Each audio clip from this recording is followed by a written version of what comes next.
So chapter 5 today is on the first cause. So before I start chapter 5, I want to read about what is the first cause for those that have never heard about it.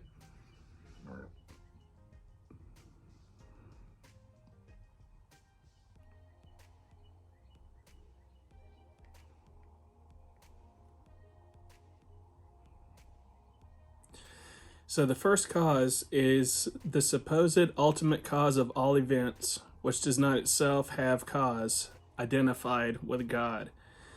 So very much like how Genesis says at the beginning there was God, that would be the first cause. And Sallustius talks about the version of the first cause he sees and recognizes it in chapter 5. So after this, it is requisite that we should know the first cause in the order of God's posterior to the first, together with the nature of the world, of intellect, soul, and essence. Likewise, that we should speculate providence, fate, and fortune, virtue and vice, and the good and evil forms of republics produced from these. And lastly, that we should consider from whence evil crept into the world.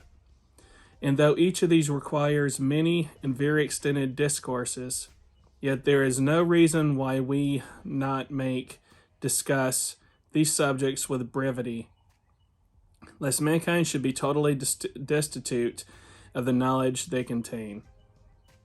It is necessary then that the first cause should be one, for the monad presides over all multitudes, excelling all things in power and goodness. And on this account, it is necessary that all things should participate of its nature. For nothing can hinder its energies through power, and it will not separate itself from anything on account of the goodness which it possesses. But if the first cause were a soul, all things would be animated. If intellect, all things would be intellectual. If essence, all things would participate in essence, which last some perceiving to subsist in all things, having taken occasion to denominate him essence. If then things had nothing besides being, and did not possess goodness, this assertion would be true. But if beings subsist through goodness, and participate of the good, it is necessary that the first cause should be super essential in the good. But the truth of this is most eminently evidenced in souls endued with virtue, and through good neglecting the care of the being,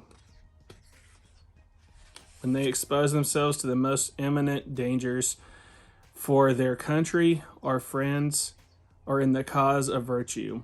But after the ineffable power, the orders of the gods succeed.